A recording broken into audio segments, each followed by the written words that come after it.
जीवन में हमारी सफलता असफलता का आधार हमारे निर्णय होते हैं। और आज हम जानेंगे कि हमारे निर्णयों का क्या आधारभूत तत्व होना चाहिए या क्या आधारभूत तत्व होता है।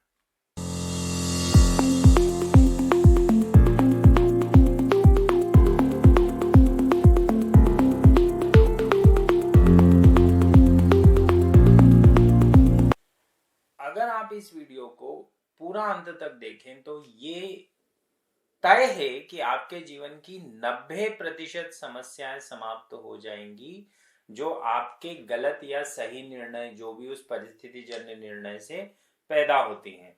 तो आज मेरा आप लोगों से आग्रह है कि इस वीडियो के एंड तक आप इस बात को समझने की कोशिश कीजिएगा, क्योंकि बात बहुत सिग्निफिकेंट है।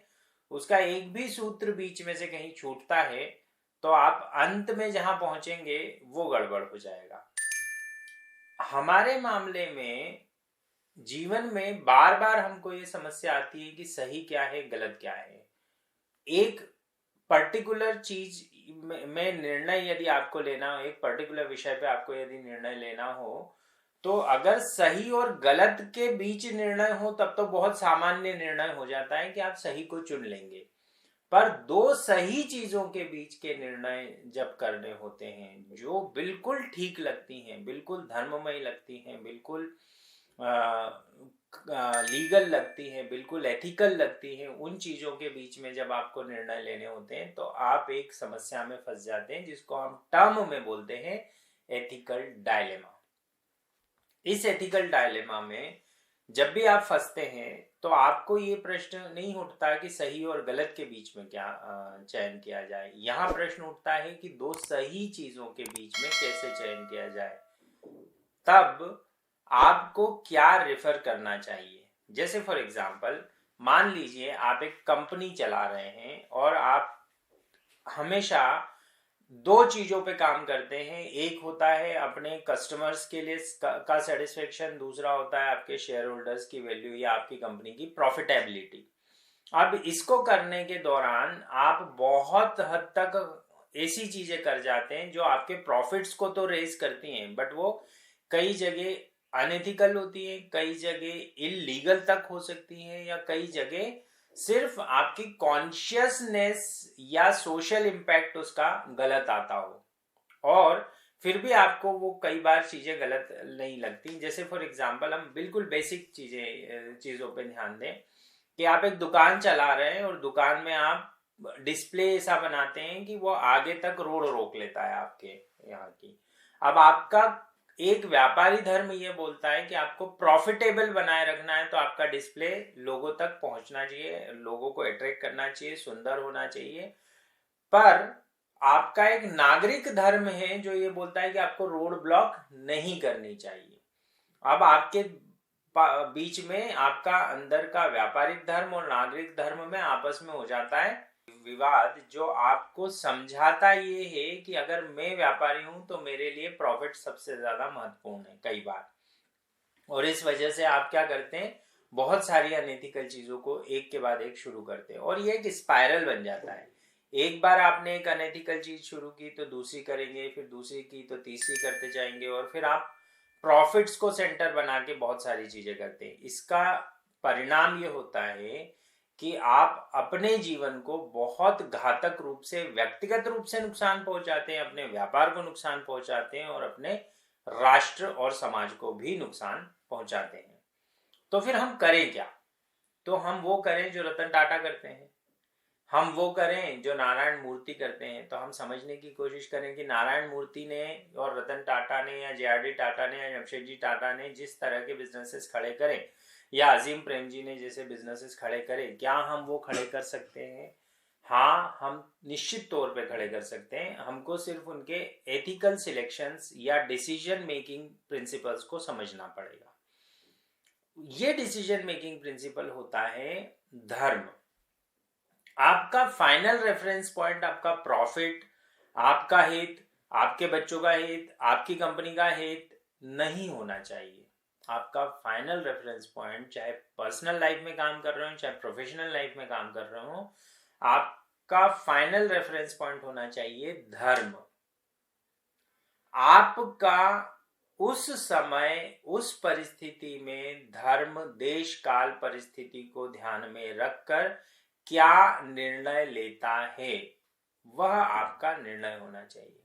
तो जब भी कृष्ण के जीवन का प्रश्न आता है तो कृष्ण बोलते हैं यतो धर्मस ततो जय, गीता में जो बात है। या कृष्ण के जीवन में यदि देखें तो कृष्ण एक जगह बोलते हैं दुर्योधन को कि जहां धर्म नहीं हो वहां तो मैं जा ही नहीं सकता। यदि आप अपने परमात्मा को अपने फेवर में रखना चाहते हैं तो परमात्मा उस तरफ जाता है जिधर धर्म हो। और यदि आपके पीछे आपका कृष्ण खड़ा है, आपके पीछे आपका मोहम्मद खड़ा है, आपके पीछे आपका धर्म खड़ा है, तो आप निश्चित तौर पे जीवन में सफल होते हैं। अब प्रश्न आता है कि धर्म कई बार बहुत क्लियर व्याख्यायित नहीं हो पाता एक ही परिस्थिति में। जैसे हम जो व्यापारी वाला उदाहरण देखें तो आपका एक व्यापारिक धर्म है और एक आपका नागरिक धर्म है, तो किसमें से चयन किया जाए।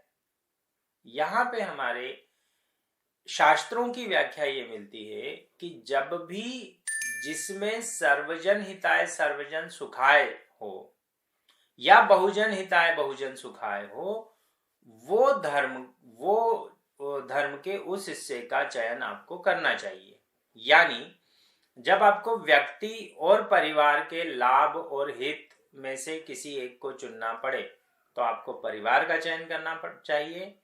यदि आपको परिवार और समाज के बीच में से किसी को चयन करना पड़े तो आपको समाज को चुनना चाहिए। यदि आपका चयन समाज और राष्ट्र के बीच में हो तो राष्ट्र का चयन होना चाहिए। यदि आपका चयन राष्ट्र और मानवता के बीच में हो या विश्व धर्म के बीच में हो तो आपको विश्व धर्म को चुनना चाहिए। यहां तक अगर बात समझ में आ जाती है तो हमारे जीवन की 99% समस्याएं धर्म से रिलेटेड खत्म हो जाती हैं। अब कई बार इसमें आपको जब आप ऐसा चयन करेंगे तो कई बार आपको व्यक्तिगत लॉस होता हुआ दिखेगा, बट मैं अपने अनुभव से बता सकता हूं और भारत की सनातन संस्कृति के सारे शास्त्र इस चीज की व्याख्या करते मिलेंगे आपको कि जब भी आपको अपना व्यक्तिगत लाभ हानि में से आप ये देखते हैं कि आपने धर्म की तरफ खड़े होके भी नुकसान उठा लिया उस जगह, तब भी आप हमेशा फायदे में होते हैं। फिर वही एग्जाम्पल लेते हैं जो बहुत पुराना है कि अर्जुन के पास में चयन जब था तो वो ये था कि नारायणी सेना चुनना है या कृष्ण जो कि निहत्थे खड़े रहेंगे, युद्ध ही नहीं लड़ेंगे उस युद्ध में। और यहाँ योद्धाओं से भरी पूरी एक नारायणी सेना है जो कि खुद ही कई देवों के अंशावतार हैं। उनके बीच में चयन करना है तो निश्चित रूप से किसी योद्धा का चयन ये होना चाहिए था कि वो नारायणी सेना का चयन करते, क्योंकि व्यक्तिगत रूप से वहां पे बहुत नुकसान की संभावना है। वो नारायणी सेना जिसको देवता भी नहीं हरा पा रहे थे उस समय, उसका चयन करने की बजाय अर्जुन ने धर्म का चयन किया। धर्म किधर है उधर का चयन किया और धर्म कृष्ण के साथ चल रहा है या कृष्ण धर्म के साथ चल रहा है। तो यदि आप अपने परमात्मा को अपने साथ रखना चाहते हैं, आप समष्टि को अपने साथ रखना चाहते हैं, तो धर्मस्थ होकर जीवन के सारे निर्णय लीजिए। आपको उस समय भले व्यक्तिगत लॉस दिखे कई बार, पर वो जीवन में हमेशा प्रॉफिट के तौर पे ही कन्वर्ट होता है। लॉन्ग टर्म में वो हमेशा आपके फायदे में ही होगा, क्योंकि यहाँ पे वो वाली बात फिर व्याख्या सामने आती है, धर्मो रक्षति रक्षितः। जो धर्म की रक्षा करते हैं उनकी धर्म रक्षा करता है। तो धर्म की रक्षा कब की जाती है? जब इस तरह के निर्णय लेने का मौका आए तो आप धर्ममय होकर निर्णय लें। आज के लिए इतना ही। साइनिंग ऑफ, विकास सिंह।